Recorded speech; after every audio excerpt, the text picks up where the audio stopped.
Welcome to VVR News Channel.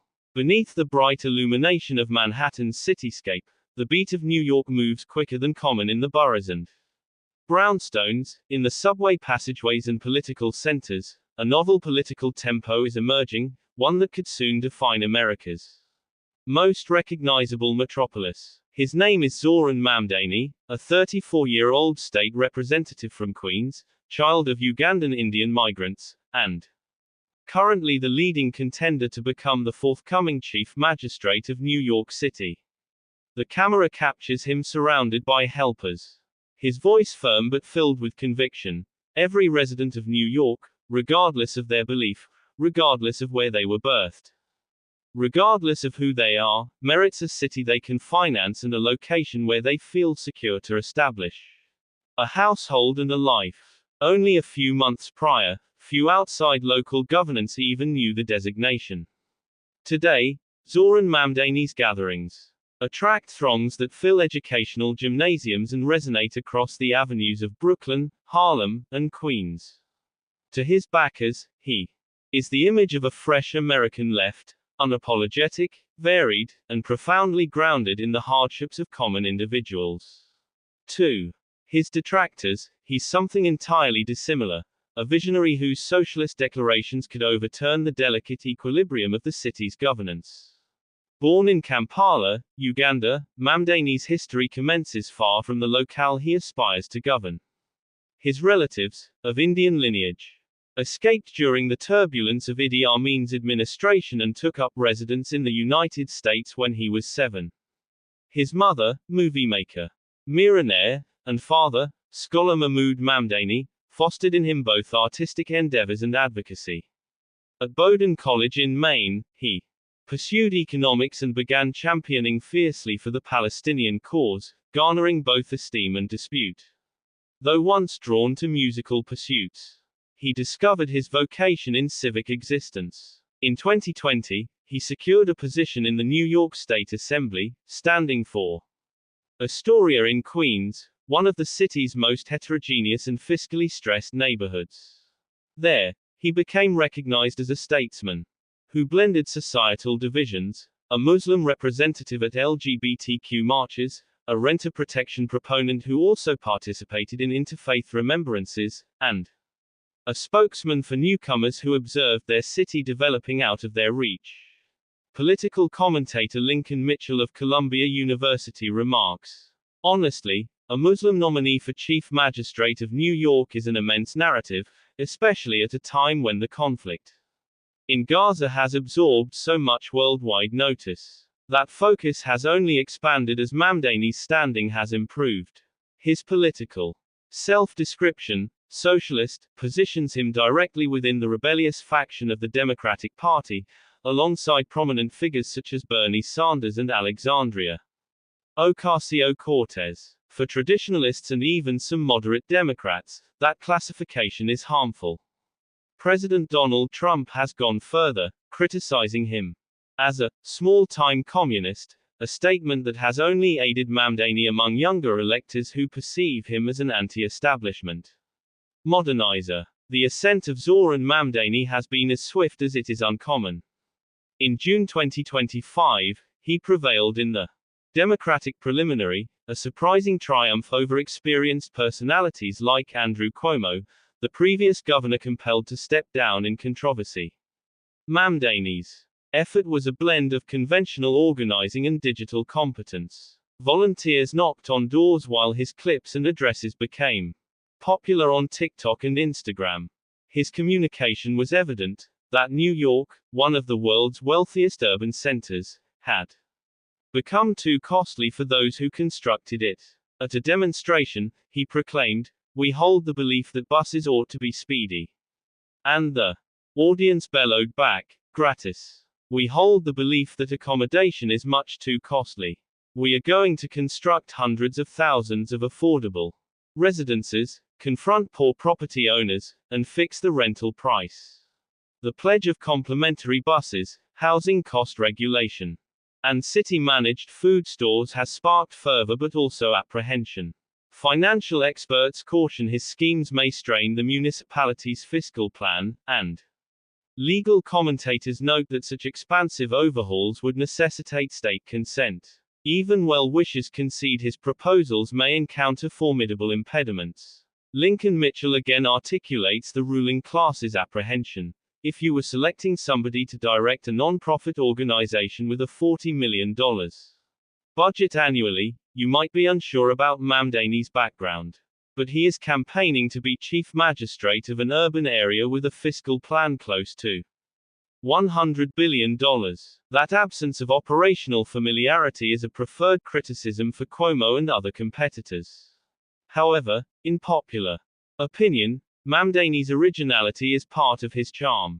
His lack of prior service is interpreted as genuineness in districts from Washington Heights to Coney Island. He shows up at basketball venues, in metro stations, and at youth football competitions, discussing incomes, rental costs, and self-respect. The visual elements of his campaign, hand-drawn placards, polyglot cheers, unpretentious platforms, reinforce the sensation of a mass movement rather than an establishment structure. Behind the cheers lies a profound concern. Could Zoran Mamdani's achievement redefine the democratic political organization itself? The statistics are not favorable to the establishment.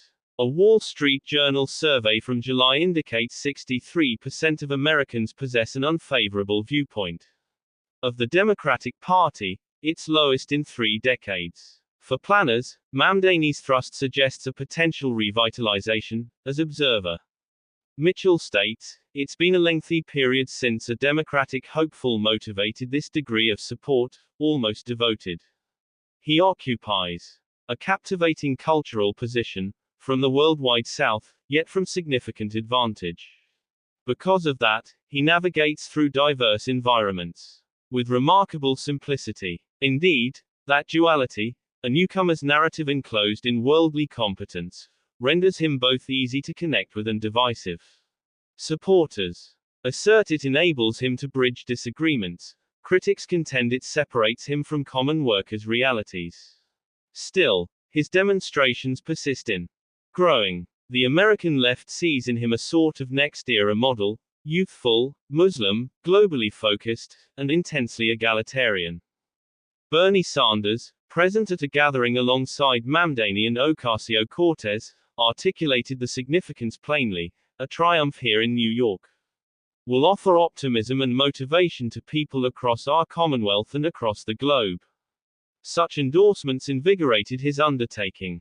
But the city's moderate Democrats, comprising Senate Minority Leader Chuck Schumer, have remained quiet, cautious that Mamdani's drastic agenda could forfeit them backing among older, business-oriented constituents. Within the party, the friction is evident. Is he the upcoming phase or the division of the Democrats? For Jewish and pro-Israel populations, Mamdani's earlier statements remain contentious. His characterization of Israel as a segregated regime has drawn disapproval, even as he has lately denounced prejudice against Jews in equally firm expressions. His detractors charge him with opportunism. His proponents maintain it demonstrates maturity and compassion for both parties. He epitomizes the ideological junction of America's progressive movement, daring, perilous, and profoundly divisive. In the working-class sections of Queens, however, those disputes feel distant. Here, inhabitants converse about housing expenses, medical attention, and metro delays. Here, Mamdani's assurances locate approval. Backers view him as someone who speaks their dialect, literally and politically. For them, this is not concerning left or right. It is concerning endurance in a city where the median rent has exceeded $4,000, and municipal transit feels progressively impaired.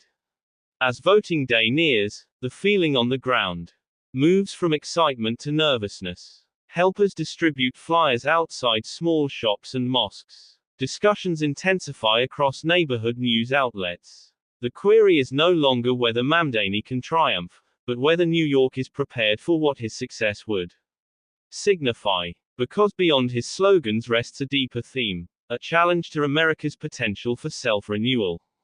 If chosen, Zoran Mamdani would be New York's initial Muslim chief magistrate, its youngest in over 100 years, and a sign of an urban center and perhaps a nation still grappling with identity and disparity.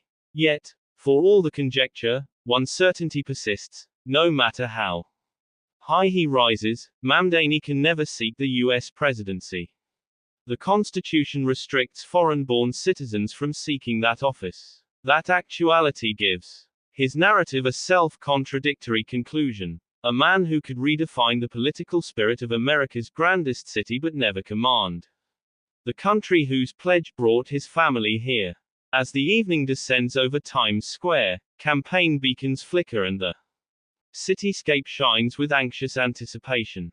The city that never slumbers is once more at a critical juncture, observing a child of migrants, born on another continent, now positioned on the brink of significant events.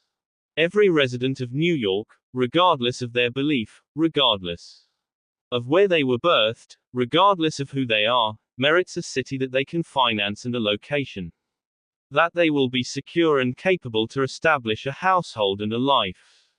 I give thanks to the elected officials, the workers. Thank you. Mamdani. How is it going, New York City?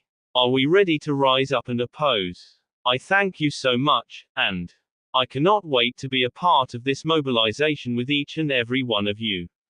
You know, frankly, a Muslim nominee for Chief Magistrate of New York is an enormous narrative, especially at a time where, the conflict in Gaza has commanded so much worldwide notice. Thank you for sharing. You are welcome.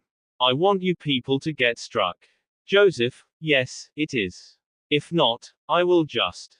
And transit operators, the industrious. We hold the belief that buses ought to be speedy, and we hold the belief that accommodation is much too costly. We are going to construct hundreds of thousands of affordable residences, confront poor property owners, and fix the rental price. How are you doing, boss? I am sorry. I am sorry. Blessings. Thank you, comrade.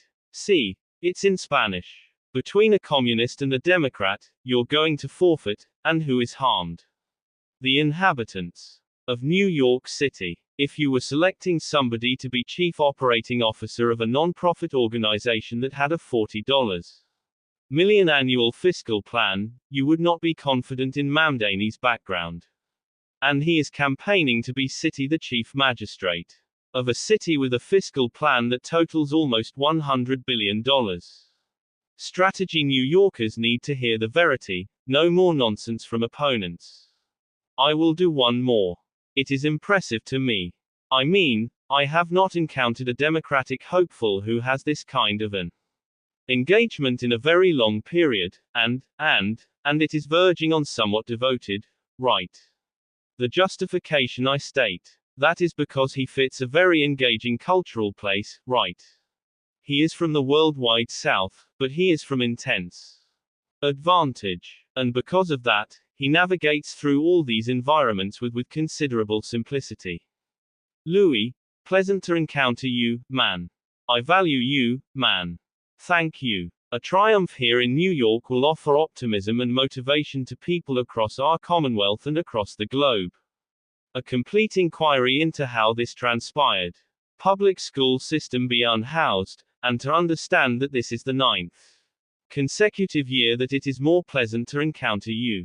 I really do hope you effect a change. For more international news, please subscribe VVR News channel.